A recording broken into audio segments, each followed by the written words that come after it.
Hi hello नमस्कार, मी कोमल आणि स्वागत आहे तुमचं नाशिककर कोमल या मराठमोळ्या यूट्यूब चॅनलवर. पारिजातक या झाडाबद्दल तुम्ही ऐकलेलं असेल किंवा ते झाड तुम्ही बघितलेलंही असेल. पारिजातकाची फुलं सुंदर असतात. झाडाखाली फुलांचा सडा पडलेला पाहूनच आपलं मन प्रसन्न होतं.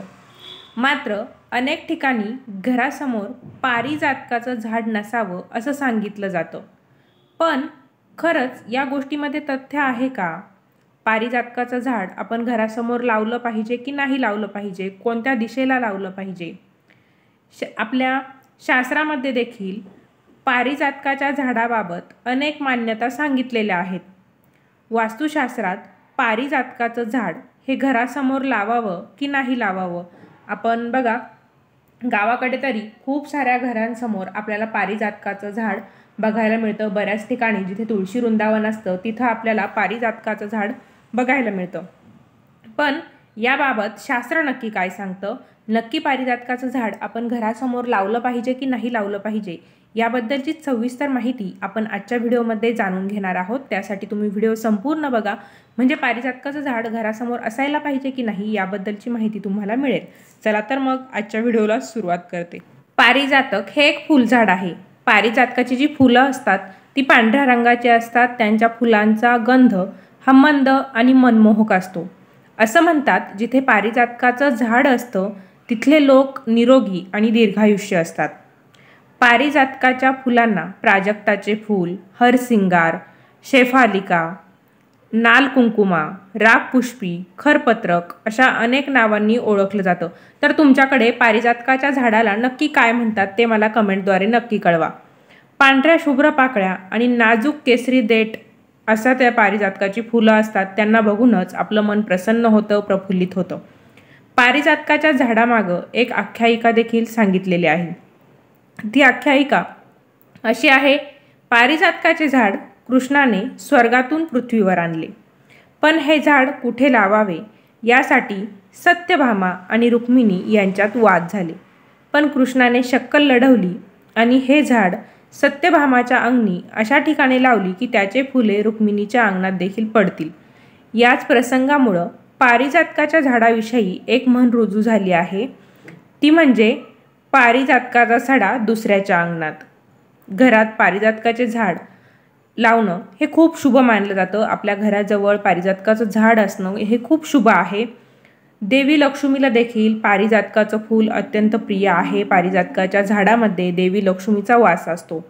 जिथे प्राजक्ताच्या पारिजातकाच्या फुलांचा सडा पडतो तिथे देवी लक्ष्मी वास करतात असं म्हटलं जातं.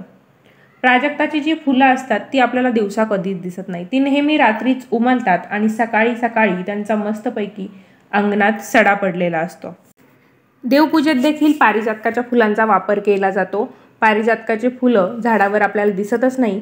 जी स्वतःहून खाली पडलेली फुलं असतात, त्यांचा सडा पडलेला असतो, तीच फुले देवपूजेत विशेषतः देवी लक्ष्मीच्या पूजेत वापरली जातात. देवी लक्ष्मीला स्वतःहून खाली पडलेली फुलेच अर्पण केली जातात. प्राजक्ताच्या फुलांचा सुवास हा मनमोहक असतो. त्यामुळे घरात किंवा आपल्या दारासमोर प्राजक्ताचं झाड जर असेल तर या सुवासानेच आपल्या मनातील जो काही ताणतणाव असेल तो ताणतणाव आपोआप दूर व्हायला मदत होते. तसंच आपल्या मनाला शांती देखील मिळते.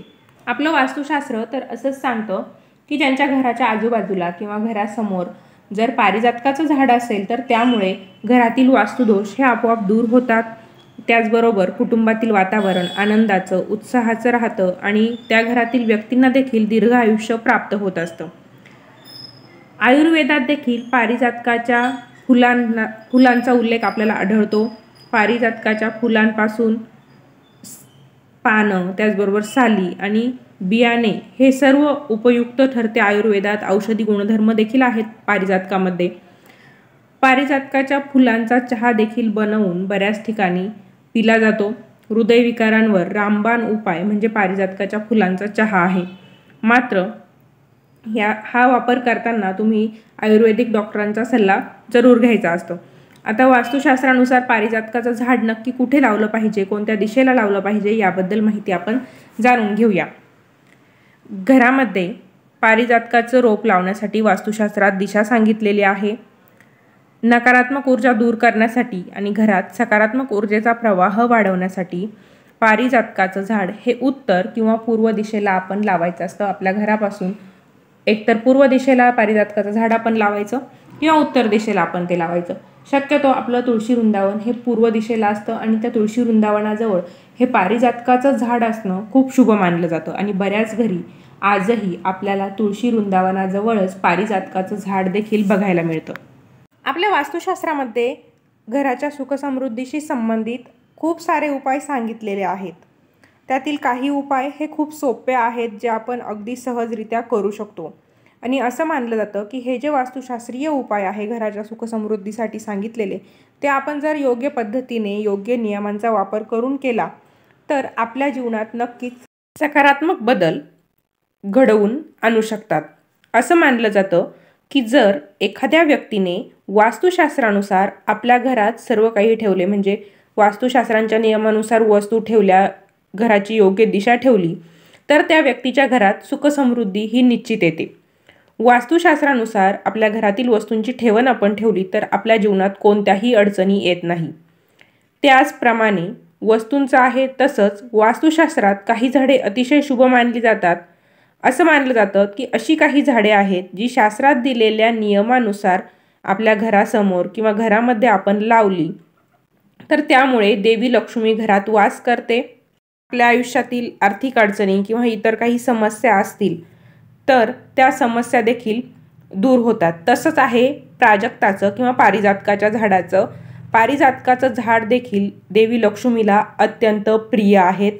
वास्तुशास्त्रामध्ये देखील पारिजातकाच्या झाडाची विशेष नोंद करून ठेवलेली आहे. त्यामुळे तुमच्या घराजवळ देखील पारिजातकाचं झाड आहे की नाही मला हे कमेंटद्वारे नक्की कळवा. नसेल तुमच्या दाराजवळ पारिजातकाचं झाड तर तुम्ही ते नक्की लावा. आपल्यासाठी ते सकारात्मकच बदल घडवून आणणार आहे. त्याचे खूप सारे फायदे देखील आपल्याला होतील. त्याचबरोबर आपलं मन देखील त्या फुलांमुळे प्रसन्न राहायला मदत होईल. तर अशा प्रकारे आजच्या व्हिडिओमध्ये आपण प्राजक्ताचं झाड आपल्या दारासमोर लावावं की नाही लावावं, त्याबद्दल वास्तुशास्त्र काय सांगतं, पारिजातक झाड लावण्याची योग्य दिशा कोणती, अशी सविस्तर माहिती जाणून घेतलेली आहे. तर तुमच्या पारिजातकाच्या झाडाची तुम्ही दिशा तपासून बघा, योग्य दिशेला आहे की नाही ते बघा, म्हणजे त्याचे फायदे तुम्हाला नक्कीच अनुभवता येतील, त्याच्यापासून लाभ तुम्हाला मिळतील. व्हिडिओ आवडला असेल तर व्हिडिओला लाईक नक्की करा. जास्तीत जास्त तुमच्या मित्रमैत्रिणींमध्ये, नातेवाईकांमध्ये शेअर करा.